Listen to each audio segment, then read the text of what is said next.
Selamat sore Bapak Ibu, Saudara-saudari yang saya kasih dalam Tuhan. Shalom. Sore hari ini kita bersyukur kepada Tuhan. Kita boleh diberikan kesempatan kembali beraktivitas. Sepanjang hari Tuhan sertai kita. Bapak Ibu, kita berdoa yuk terlebih dahulu. Bapa di surga, terima kasih. Sore hari ini kami mengucap syukur Tuhan. Kami diberikan kesempatan untuk kami boleh beraktivitas sepanjang hari. Sebentar Tuhan, kami akan diberkati dengan kebenaran firman Tuhan, dan firman Tuhan menjadi penuntun dalam kehidupan kami. Berbicaralah kepada kami semua. Dalam nama Tuhan Yesus kami berdoa, haleluya, amin. Bapak Ibu Saudara, saudara saya kasih dalam Tuhan, satu saat saya sore hari ini sedang duduk di pintu rumah saya Bapak Ibu.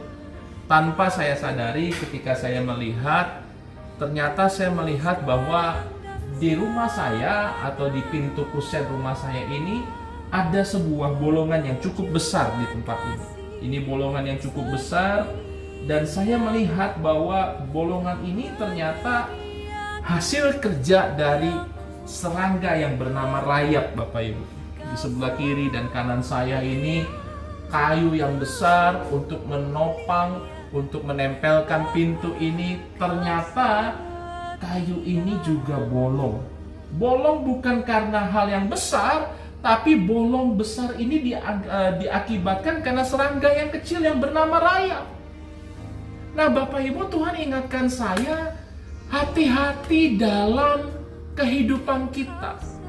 Sekuat-kuatnya kayu ini, setebal-tebalnya kayu ini untuk menopang, ternyata rayap itu bisa menembus dan juga bisa menghancurkan kayu yang besar ini.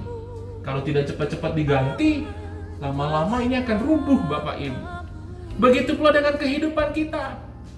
Mari kita menyadari hal yang sekecil apapun bisa membuat rumah tangga kita, kehidupan kita berantakan. Rayap ini kerjanya nggak kelihatan, tapi menghabiskan. Iblis juga seperti itu Bapak Ibu. Kenapa? Iblis tidak mau kita bahagia. Iblis tidak mau rumah tangga kita kuat. Iblis tidak mau yang namanya kita diberkati Tuhan. Dia bekerja seperti serangga yang bernama rayap. Pelan, tapi pasti akhirnya bolong. Akhirnya lama-kelamaan kita yang kuat dulunya akan berubah menjadi pribadi yang rapuh. Bagaimana dengan pernikahan kita? Bagaimana dengan rumah tangga kita? Banyak virus-virus atau rayap-rayap yang menggerogoti yang tanpa kita sadari dalam rumah tangga kita. Saya melihat ada beberapa contoh yang saya catat dalam firman Tuhan. Dalam pernikahan, dalam membangun bahtera rumah tangga, harapan yang tidak realistis. Ini adalah rayap-rayap kecil yang membuat supaya pernikahan kita hancur. Rayap ini yang membuat kadang-kadang kita bermimpi rumah tangga kita bahagia, rumah tangga kita maunya happy, tapi kenyataannya tidak ada rumah tangga yang tidak ada masalah. Rayap yang kedua dalam mengganggu rumah tangga kita adalah berkurangnya sikap saling mengerti. Dulu waktu kita pacaran mudah sekali untuk kita saling mengerti. Tapi setelah kita berumah tangga, terjadi cekcok sedikit aja menjadi besar. Akhirnya membuat kita apa-apa langsung berkata, pulangkan saja saya kepada orang tuaku. Kenapa? Karena mulai rayap itu menggerogoti rumah tangga kita.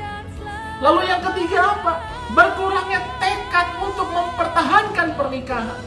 Pernikahan hari-hari ini bukan lagi hal yang sakral. Pernikahan hari-hari ini bukan hal yang suci lagi dan tabu. Tapi pernikahan sekarang ini, akhir zaman ini, menjadi barang yang murah. Oleh sebab itu, satu kebenaran firman Tuhan, serum untuk kita mengalahkan rayap-rayap ini, saya akan bacakan untuk Bapak Ibu dalam Mika pasal yang ke-6 ayat yang ke-8. Kitab Mika pasal 6 ayat yang ke-8. Hai manusia, telah diberitahukan kepadamu apa yang baik, dan apakah yang dituntut Tuhan daripadamu, selain berlaku adil, mencintai kesetiaan, dan hidup dengan rendah hati di hadapan Allah. Tiga hal ini Bapak Ibu, berlaku adil, mencintai kesetiaan, dan hidup rendah hati di hadapan Allah, kita lakukan dalam rumah tangga kita, supaya bahtera rumah tangga kita tidak digerogoti rayap. Sekecil apapun, sekuat apapun bangunan, kemungkinan besar pasti ada rayapnya. Dan jangan sampai kehidupan rohani kita, kehidupan rumah tangga kita, kehidupan apapun juga, kita harus waspada. Jangan sampai digerogoti rayap seperti ini. Nama Tuhan dipermuliakan. Mari kita berdoa terlebih dahulu. Bapa di surga, terima kasih Tuhan. Ajar kami peka untuk kami mengerti sekuat-kuatnya hidup kami, sekuat-kuatnya Tuhan rumah tangga kami, sekuat-kuatnya Tuhan pondasi iman kami. Kalau kami tidak waspada, maka ada rayap-rayap yang akan menggerogotinya. Tuhan, kuatkan kami untuk kami senantiasa mempertahankan rumah tangga kami, mempertahankan hidup kerohanian kami. Kami tetap mencintai Tuhan, dan kami tetap menjaga hati kami, menjaga pikiran kami, menjaga perkataan kami, sehingga rayap itu boleh kami basmi dalam kehidupan kami. Kuatkan kami Tuhan. Lalu sebentar juga kami akan tidur beristirahat, Tuhan sertai kami, supaya kami juga dapat beristirahat dengan tenang. Dan besok kami boleh kembali beraktivitas dalam hidup kami sehari-hari. Terima kasih Tuhan. Di dalam nama Tuhan Yesus kami berdoa, kami mengucap syukur. Haleluya. Amin. Bapak Ibu, hati-hati. Ingat rumahmu, ingat rayap, ingat kerohanianmu, juga ingat rayap. Hancurkan rayap itu dalam hidup kita sebelum rayap itu yang menghancurkan hidup kita.